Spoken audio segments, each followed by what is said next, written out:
with that vote of confidence, I will do my best, and that's not really a good term. Okay, hold on. You know how someday this is going to be a javelin. It's going to be great.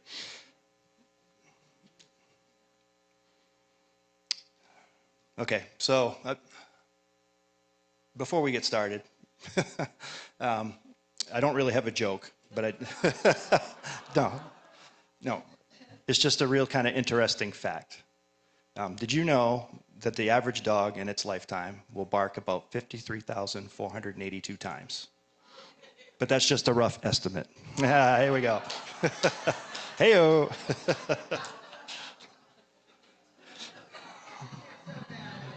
It only gets worse, so buckle up. For those of you that have been asking, because nobody really cares what's going on with me, but Jolinda's doing great. Sydney's doing great. Are they on there? I hope not. Oh, boy. She texted me this morning when I was on the way here, and I was like, go back to sleep, please. Maybe I can help her out. But she's doing great, and there's some really good things going on with the women's ministry out there. She is thankful for all your prayers. And really good things are going on with my daughter, Sydney. Yes, she gave her testimony out there. And it was just an amazing thing. And God's doing great things in her life. But also we ask for prayers, when you step out in faith like that, there's challenges coming for sure. So we thank you so much for all the prayers for our family. And before I get too far down the road, those of you that have been praying for my youngest son, Owen, he should be out of the hospital tomorrow. So yeah, it's like almost we're going on 3 weeks now. The day Jolinda got to Flagstaff is when we found out he was in the hospital. And if you don't know us, he's in the Army, and he's in Richmond, Virginia right now. So he had pneumonia, and they gave him some Augmentin to combat that, and then he had an allergic reaction to that, and then his liver started doing weird things, his gallbladder, they had to go to ICU, and then he wound up with an infection in his lung. And so all these tests to figure out, some invasive procedures to trying to figure out what's going on with him, but it seems like they got it under control. And I spoke with him yesterday. He sounded really good as he can sound. If you guys know him, he doesn't say anything. He's very hard to get information from. And Joe and I were saying, of all the kids for this to happen to, far away, is the one that won't talk or tell us what's going on. But he's got Army people that have to give us information. So anyway, I really did want to say thank you for the prayers. It means a lot, and they work. So thank you.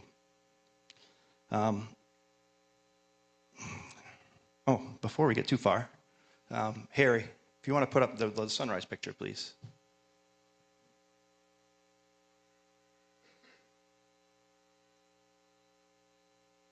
So yeah, it's a little distorted, but that was this morning. That was this morning.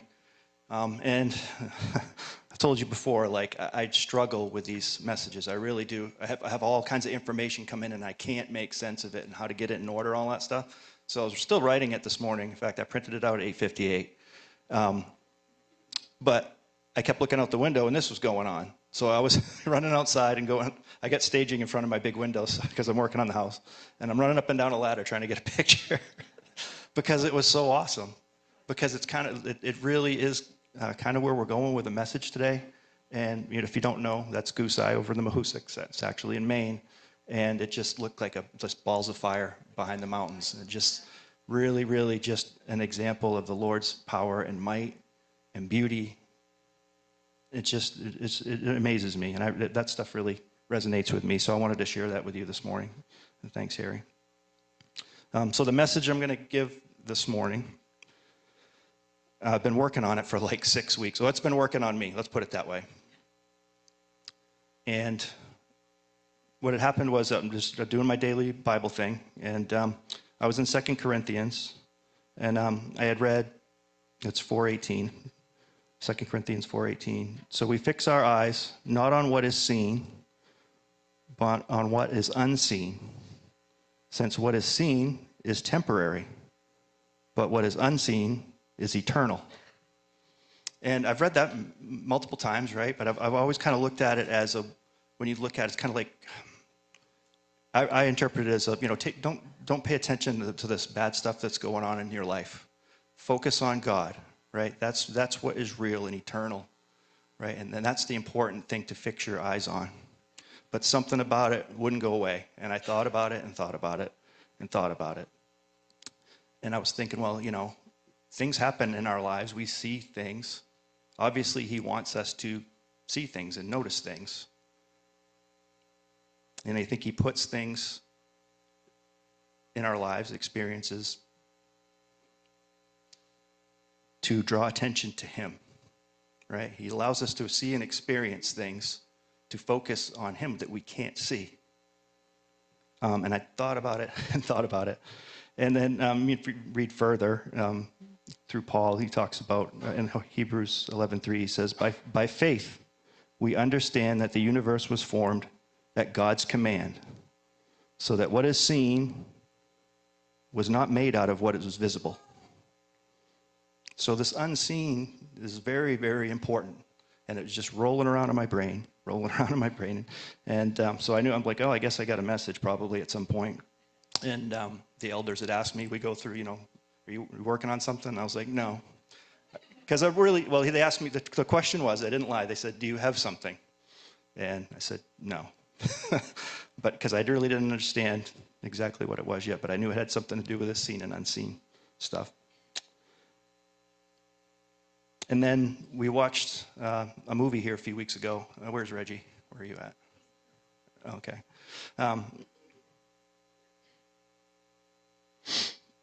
We watched one on Saturday night too, which was, Friday night, which was very powerful as well. But the one we watched a few weeks ago was about, and I can't remember the name of it, but it was about a small boy who was lost in a mine shaft.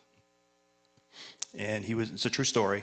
And he was lost in the darkness, without a headlamp. He was in there for days and days, and I can't remember how many days, but it was beyond the point where somebody would be expected to survive. And they looked all over the place. They had professional, people that were very familiar. It's their job to be in mines, and were looking for him. And there was this man who used to, as a boy, grew up in this area, and I think his grandfather owned the mine or something like that. But when he was a kid, he explored these mines. And he heard a distinct voice saying, help them see. Help them see. And it wouldn't go away, the voice. But they wouldn't let him in the mine because he wasn't a professional. And there was some backstory with the sheriff and all this stuff, whatever, it's drama. But the point was they wouldn't let him in. And he kept having this voice tell him, help them see. Help them see. So eventually, they're desperate, so they let him go in with the searchers, and he helps them, and they find the boy, and the boy's alive. It's a miracle. And after the fact, we come to find out that the boy was experiencing, he knew the angels, he said the angels were with me in the mine, So there's all this stuff going on in there that nobody could see. God was at work in there, nobody could see it. But I think the bigger lesson from that, because of the help them see thing, I couldn't figure it out. I'm like, they've all got lights. They can see inside the mine. Maybe he knows a different place that they can find in there, but they can see. So is he helping them see? It just didn't seem like that was the bigger message. But what happened through this miracle, where there was people outside that saw this happen, and we're like, this can only be God. That child should be dead. It's only through God that this child was found alive, right? So I really think that voice was saying, help them see, was God saying, help them see me. They need to see me.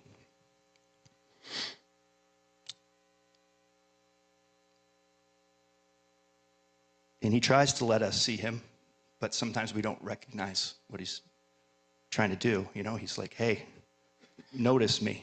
He's trying to get our attention. But we're very stubborn, and sometimes we sleepwalk through life. So after that, then Reggie gave his sermon about spiritual warfare, and I was like, oh my God.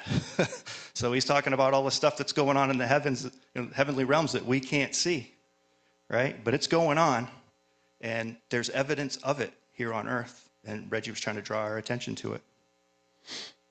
And then Dwayne gave his sermon And I know most people don't pay attention, but there's the sign out here, the church sign. And there's a little message board underneath there. And each week I go out and I change it every week.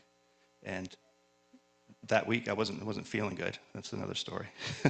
But I took till Sunday morning. I had written something down on my dry erase board probably 7 or 8 days prior to that for the following week. I'm like, I'm going to put this one in reserve. And I left it sitting on my dry erase board in the kitchen. Anyway, Sunday morning, last minute, I got here and I changed it and I put wake up sleeper on the message board. And then Dwayne said it verbatim here. I mentioned it. Yeah, it was pretty impressive. So I was like, okay, so something's going on, right? He's trying to get our attention. That doesn't happen. That's not random. That is not random at all. And he's using Reggie, Dwayne, myself, John, all of us together, and everything that goes on outside of here to get our attention, to focus on what we can't see. And Reggie had mentioned during his sermon, he talked about spiritual warfare, and he talked to Jolinda, and he was saying, hey, you're getting ready to go out, step out in faith and do all this stuff out on the reservation. Be ready. Be ready. And we talked about it when we walked out the door that Sunday. We said, we know there's probably going to be some hiccups here because of what's going on. And we need to be prepared for that. And sure enough, like the next day, we had, Owen had been sick. My son Elijah was home. He was sick. He went to a school and he failed his run at this Army school because he was sick. Sydney had some stuff going on the internet that we were kind of arguing back and forth with, but you name it, like we were getting attacked. And it started right away. And then finally, we had another elders meeting, and they're like, do you have Reggie had cornered me after and said, hey, I think I need you to preach next week. And I was like, all right. I said, I think I'm working on something. And as soon as I said, okay, let's do that, I started not feeling well. And I started having, like last Saturday, I started having a migraine. And it's still kind of like a little bit going on today, but it's getting much better. So you kind of knew that something was going on here. Something's fighting this message from getting out. But here we are, right? But I did want to mention one thing, just to follow up on what Glenn had said last week about we got to talk about Jason every time.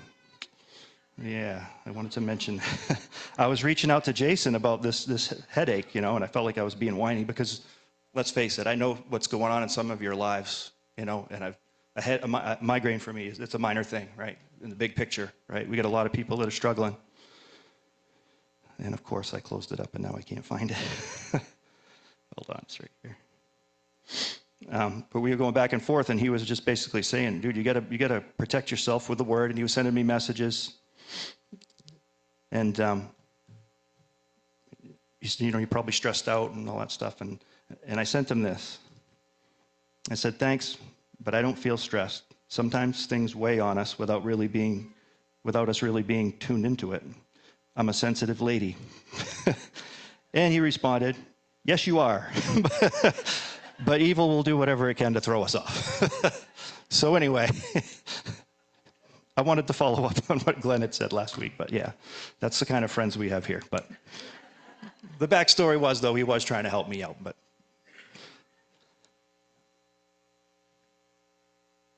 so God's trying to let us see some things, and not all of it's good, right? And today I want to focus on mostly the good that the Lord does for us and this powerful stuff that he does for us. But at the same time, we have to pay attention and recognize evil when we see it. It's important. And I don't want to get into politics, but there was a couple things that popped into my head while I was getting ready for this message. And the one thing was the murder of Charlie Kirk, and I don't want to get into the politics of it. All I want to say is the reaction to that we saw, the giddiness and happiness that this man had been murdered was so dark. Like, that's what struck me. I mean, the whole situation is bad. We can go on and on. But that reaction, and we were allowed to see that through this and the TV and all that stuff, and we're seeing that for a reason. And there's all kinds of things going on out there that we could talk about. I saw a quote some politician had said, and we don't need to get into it deeply, but I think he said, there's no problem that the government too big or too small that the government can't try to solve, right? Then that to me is like, you're trying to take the place of God, right? That's something you say about God. That's not something you say about the government, or not our government here on earth, for sure, right? So we need to pay attention to those things. He lets us see them things. Representative of a bigger battle going beyond what we can understand. And God gives us things to see here. He doesn't reveal himself directly because we can't handle it. Our brains can't fathom it. It's mentioned multiple times in the Bible, right? I do these things, I'm not going to let you see me because you can't fathom it. Your brain can't handle it. But I do make myself known. And then at some point in the last couple of weeks, we had the big display of the Northern Lights. I guess, we couldn't see them up here. All over the country, further south, there was this giant display of the Northern Lights. And I had friends from down south, guys that I was stationed with in the Army and stuff, and they were sending me pictures, and I was like, they're called the Northern Lights. Go back inside, Flatty. Those are for us. But I was getting pretty angry, but at the same time, I thought about it, like they were so excited to see these things, and I started thinking about it in preparation for this message was, why was God letting people in the southern part of the United States, just beyond what normal viewing area would be for the Northern Lights? What's he doing? He's trying to get our attention. He's like, hey, there's a bigger power than you. There's more at play than what you can see on this earth, and you need to start maybe paying attention to it. Sydney took a picture of it out on the reservation. Harry, if you can post that up, that'd be great. Yeah, so that's a picture Sydney took on the reservation of the Northern Lights, Arizona. Northern Lights in Arizona. And if you see, she caught a shooting star coming across. So, that was like kind of representative of stuff that was going on with them there. It was just really cool that happened, but it did make me see the big picture and kind of step away from my little being angry that I didn't get to see him because it was cloudy out, But look at that. I don't know how you can see. I've got a bad angle, but let me step away. But, on a clear night here and you see the stars and you look at something like this, you've got to have something hit you that says, there's something bigger here than me, And a lot of us, like myself included, prior to being saved, I'd look at stuff like this and say, yep, that's really beautiful. Yeah, there's probably something more out there. And then move on and just live my life and go back to whatever I was doing. But that's so sad, right?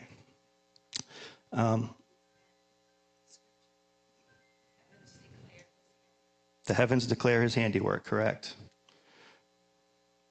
I've got some. But anyway, a friend of mine, or a friend of ours, Jalinda and I, and my best friend who's going to build a house next to me, his wife is up in Alaska. She's a nurse up there, and she saw the Northern Lights up there. She'd been up there for a few years, had never seen them, so she was really excited. And Jalinda and I have been kind of worried about how to talk to this lady about the Lord. She's very defensive. She's had a lot of struggles in her life. She's lost 2 children. One in a car accident, age 16. One from cancer, age 16. So you can see, she's angry. She posted a picture on Facebook, and she did write, "How could you not believe in something more?" So, you talk about who has to see what when. God's working on that woman. He's making a statement. And what she did in that moment, which I've always said to people that, that don't really believe in the Lord, I'm always just like, can you at least consider it? Just consider it. If you can consider it, we can have a conversation. If you can just consider it and start reading the Word, just start looking into it, you have to edit the Lord. And when you consider him, and you consider all this stuff, you have to consider the power that's there that we don't see, right?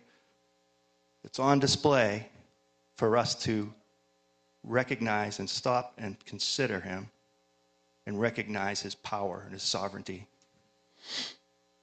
Dwayne mentioned it, and that's how I got down this kind of rabbit hole. Was Dwayne was talking about love and talking about bowing down to the source of that love, right?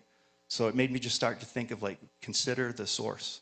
When you see something, consider the source, good and bad. It's all of God somehow.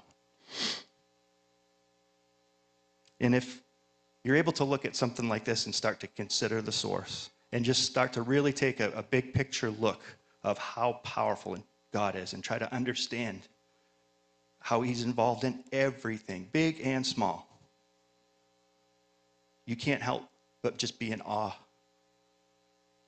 I'm in awe. Yesterday when I was just getting ready to have breakfast, and I was just saying my little prayer, and for whatever reason, I usually just have this little thing, thank you for this food, this day, my family, all this stuff, thank you for blessing me. All I could say was, I'm in awe of you. That's it. So this is where we're at. So, yes. But that's mentioned in the Bible as well. Habakkuk 3:2 says, I stand in awe of your deeds, Lord. And I was also in Isaiah at the time, and I had read 41:17 through 20. The poor and needy search for water, but there is none. Their tongues are parched with thirst, but I, the Lord, will answer them. I, the God of Israel, will not forsake them. I will make rivers flow on barren heights and springs within the valleys. I will turn the desert into pools of water and the parched ground into springs. I will put in the desert the cedar and acacia, and the myrtle and the olive. I will set junipers in the wasteland, the fir and the cypress together, so that people may see and know and may consider and understand that the hand of the Lord has done this, that the Holy One of Israel has created it. And for me, what drove this home was to see and know, consider, and try and understand, right? He does all this for us to have that moment to just acknowledge this power that we can't see and just understand that it's there.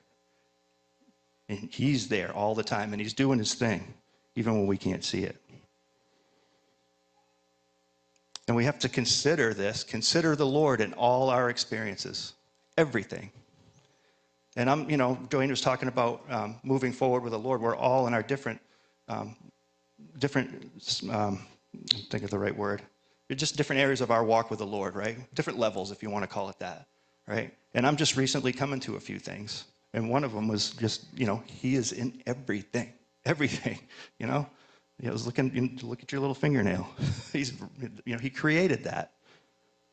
And then you think about bigger picture of stars and, the universe and all that stuff. It's just, there's so much, it'll blow your mind. But he wants us to consider that.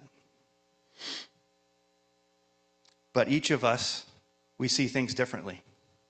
We all have a different way of interpreting things. And like I said, I'm at the point where I see God everywhere right now, and it's really good. It's really good. I wasn't always there, and I got a long ways to go. But for me, it's nature.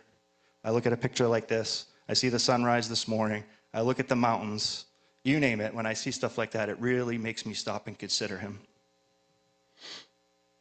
But not everybody's the same. Skip here? Where's Skip? I think Skip had said something about the Grand Canyon, right? And you're like, when I look at it, it's just a big hole, right? Yeah. But I was like, well, that's kind of sad. But I thought about it, like, Skip's a man of God. He finds God through other experiences. He's a strong man of faith. Just because he sees the Grand Canyon as a big hole doesn't mean he's going to burn in hell. He's a good man. And then my other good friend, Joe LaPuma. Joe. Let's see. I think it was during the summer, or late summer probably. We're doing Coffee with Jesus, and we were talking about sunrises. And he's like, well, you've seen one, you've seen them all. And I was like, man, I don't know what I came here for, but it wasn't that. And then, beyond my migraine, I had to spend 5 hours in the car with him the other day, so I don't know what I did, but we're going through Berlin, and I don't know if you saw the mountains Friday morning. For whatever reason, the clouds were really funky. But the sun wasn't shining on the presidentials, but the snow was really vivid, And just that cloud cover and the contrast with the shadows and everything, it looked like the Himalayas. It did. And I point that out to Joe. I'm like, look at that. And he said, yeah. And he kept talking. And I was like, no, look at that. It looks like the Himalayas. And he's like, there was snow on it last year. There's snow on it this year. There's going to be snow on it next year. So I was like, well, I'd like to drive this thing right into a telephone pole right now, but on the passenger side. But we talked later, and he told me about God gave me Sylvie, so he sees God a different way than I do, but he sees him. He considers him just in other ways.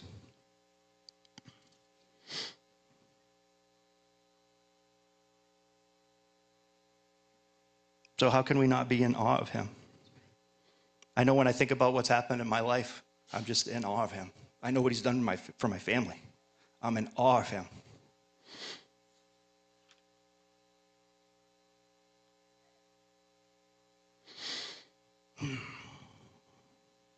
Habakkuk 3:2, I stand in awe of your deeds, Lord. Isaiah 29:23.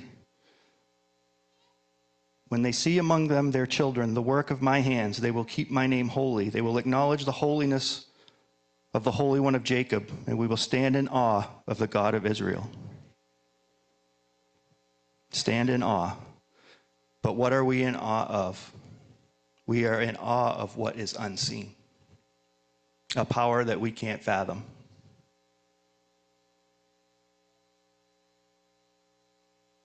And I don't want to get too personal, but there's examples of this power all throughout this room. There's testimonies, strong testimonies in this room for us to see and hear, to understand the power of the Lord. Diane, I went and talked to her yesterday, just so you know, before I bring this up, just to make sure it was okay. If you go to Diane's house, you get cookies and deer meat, by the way. So I don't know. I'm not trying to set you up for a problem, but got to go around supper time. But I had been not trying to find a way, but it's been on my heart for sure, to talk about something that I had learned from Diane long ago when I was in high school. When Diane and Raymond lost Timmy, when their son died, I was in high school, and the school had a big assembly, and everybody was there, and Diane and Raymond came in. And I remember two things.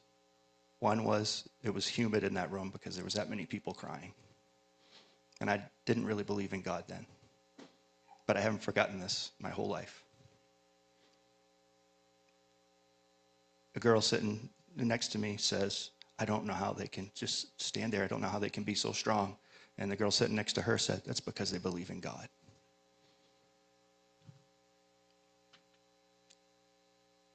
Consider the power behind that strength.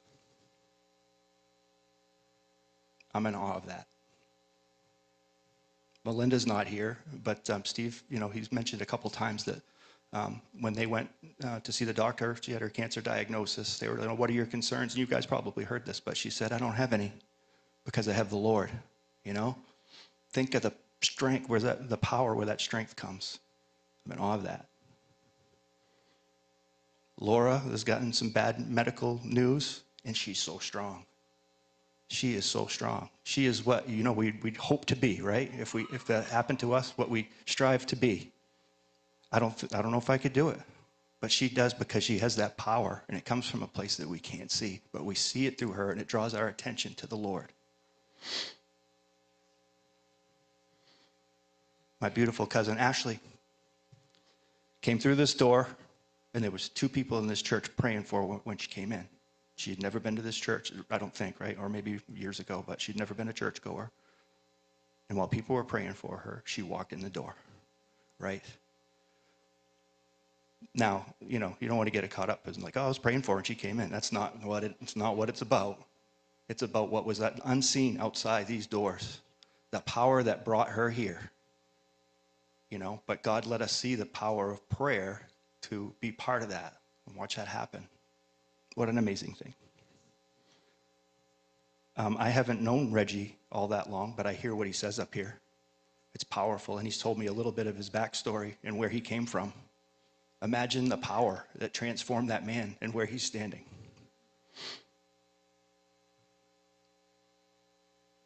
Zoe. One of the favorite parts of when I first started coming to church is watch Zoe run around the back of the church, and it still is. There's so much joy and exuberance in that child. I guess we'll use exuberance if that makes you feel good. That's pure, and it only comes from one source. That comes from the Lord. You can see her.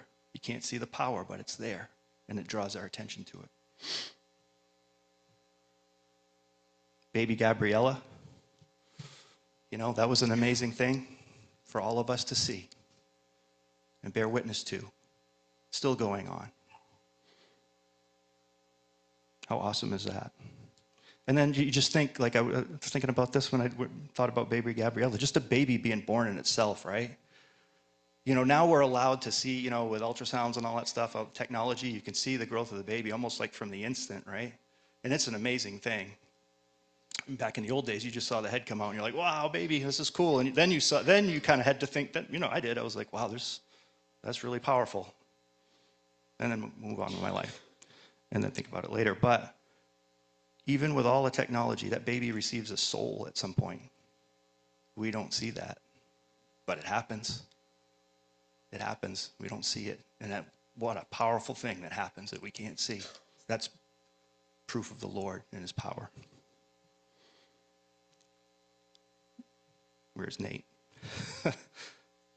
What's going on in your life is a powerful testimony and proof of His power. John and Heather, what's going on at your house? Proof of His power. And everybody else, I will forget somebody, so I'm not going to keep going. You are all proof of His power. And just think about what had to happen today to bring everybody into this room today. It might not be this message. It might have been a song. It might have been who you're sitting next to, but you're here for a reason. You're here for a reason. And that's the power of the Lord displayed right now. We're in awe of that. I'm in awe of that. And of course, the most powerful display of God's love is the crucifixion and the resurrection. People on earth were allowed to see this, right? Watch this suffering, right? And we are still witnesses to it today because we can read about it, we can read it and we can visualize what happened to him, although we can't, it probably had to be there to really understand, even with the movies that are out there, probably, just to really understand the pain he was in, the crucifixion. But the resurrection, nobody saw. Right? Nobody saw that. But it happened, and that's where the power of the Lord is on full display. That's how we're supposed to focus on that, fix our eyes on that, what happened in that tomb, and then even further, why it happened. Why it happened, because of His love for us. A love that, we try to understand, but it's infinite, and we just never know, never fully understand it, at least not on this earth. I know my brain's not capable. John, maybe? I don't know.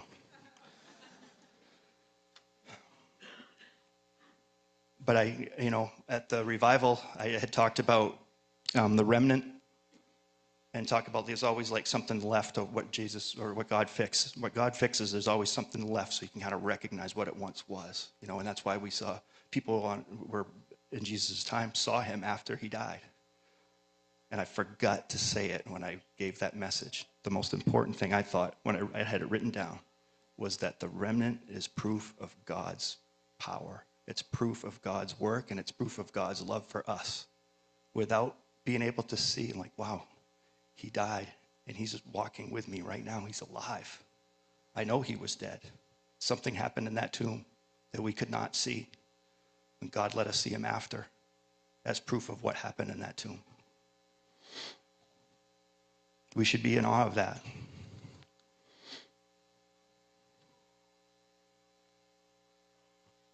But do we live like we're in awe of Him? Do we acknowledge His power in all things? I was watching the movie on Friday night, And for whatever reason, it had nothing to do with the movie. All I thought of was, who do you think you're talking to? And I was like, why am I thinking? That's a weird thought to have. And I just thought about, like, when I'm praying to the Lord, do I really remember who I'm talking to, right? You've heard that phrase, I'm sure, in your life. And I think as you know, a leader, if you've ever had to say that to somebody, you probably failed at some level. But for us to recognize that, we should take a minute and remember who we're talking to, right? Do we just skip through our prayers? Are we checking the block? Or are we recognizing the power that we're trying to communicate with? I fail a lot, but yesterday at breakfast I didn't. So I got to try to keep moving forward with that and remember who I'm talking to. He has authority over our lives. He does everything for his purpose. And something happened with Sydney. It was really interesting.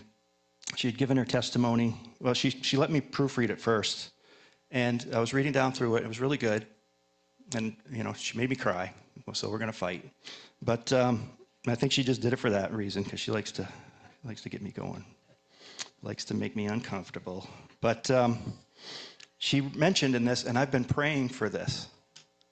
She said, I think I've found my purpose. And that specific word was purpose. You know, I wanted that for her. And so I started thinking about it, and I was like, I don't even know what mine is. I know I have one, but I don't know what it is. And that's what she had said. She's like, I know I have a purpose, don't know what it is. And I was like, I don't know what mine is, really, when you come to think of it. And that was pretty juvenile. I talked to Jason, actually, about it. After he got done insulting me, he's like, I'm pretty sure you know what your purpose is.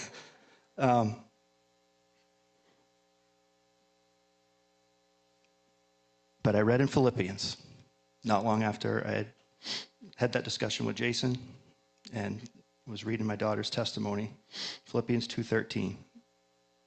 For it is God who works in you to will and to act in order to fulfill his good purpose, right?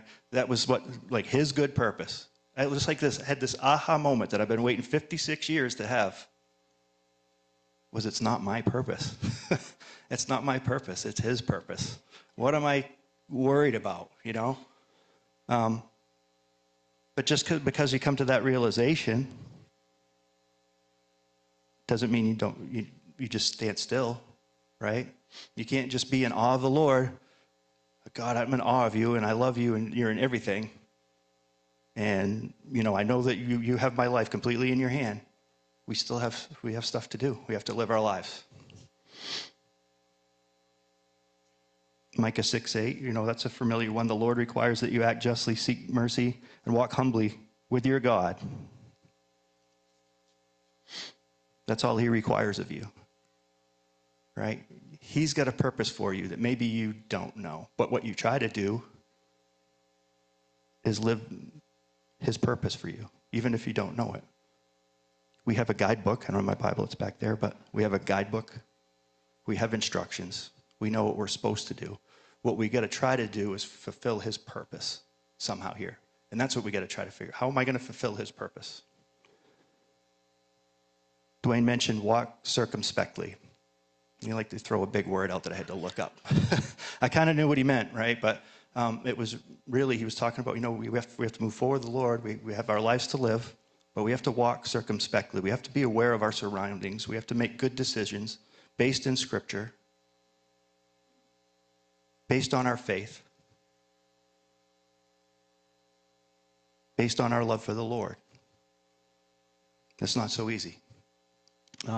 So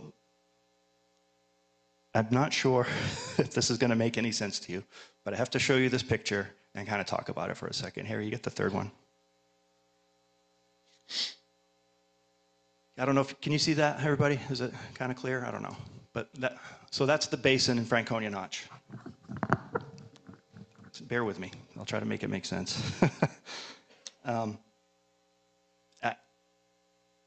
Even this morning, I was like, I'm not going to talk about that. It doesn't make any sense. I'm going to have a hard time making it make sense. Here we go. It was in my mind while I was out running for a couple of days and it wouldn't go away. I just kept thinking about this, and I was thinking about the basin. So if you're familiar with it, most people have probably been there. Or even if you haven't seen the basin, you've seen other images similar to this where water is doing its job, right? It's working on something. Thousands of years, this water has been going through this basin and spinning and swirling and creating this giant basin, digging at that rock, creating this basin. It's a beautiful thing, right, to look at. What a thing to go to and to try to consider the Lord. Like, wow, there's a lot more here than I thought. But I just thought about, like, it's representative of us. You know, you think about what's happening in that water, the finest, most minute particles, right? God's taken that and he's swirling it around. He's pushing it up against the wall of that rock. And he's creating what he wants. Why he wants it there, I don't know, but he does, right? And that's what we are. We're these minute little particles in that water, right? And we're just floating along. He's in control. We're floating along. And we're not, every one of us is not up against that wall doing that work at the moment, right? Some of us are out floating in the middle, you know, pushing other people out towards that rock. And when God puts you against the rock, there's friction that happens and it hurts, right? But he's doing his work. So if you're feeling that friction, God's got you right where he wants you. He always does, but that's when you really know it. So for those of you that are struggling and having, you know, just going through a painful time right now, you're making something beautiful. Now think about it too. All those little minute particles, not all of them will come in there and be a part of, you know, bracing or wearing away at that rock. But they're in there for a reason at that particular time. Like I said, they're taking up space to move other people out or other things out where it needs to be to do God's work. And that's what we are. We're floating along this river. He's got a plan for us. We might not know it. We might have already done it further upriver. We might have been rubbed up against another rock, or he's trying to create something that we haven't even been able to see yet because it's going to take thousands of years to create. Our job might be, or our purpose might be further downriver. And that's when he's going to push us up against that rock.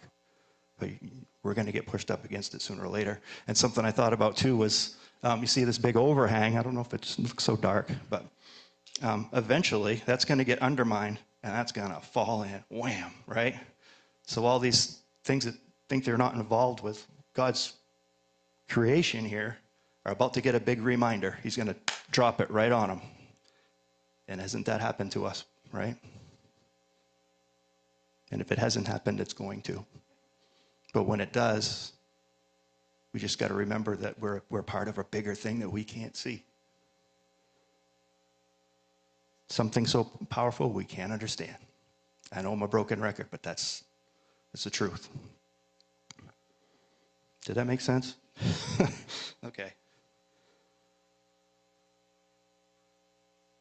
So I guess kind of summarize it. The big thing, the one thing that I really wanted to get across to you today was that we needed to wake up. That we need to start to pay attention to things and realize that we're being drawn to consider something bigger and more powerful than what we see in front of us.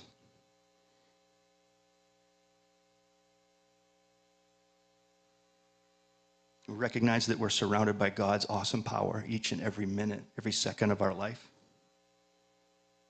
And that we walk circumspectly in awe of the Lord. Amen.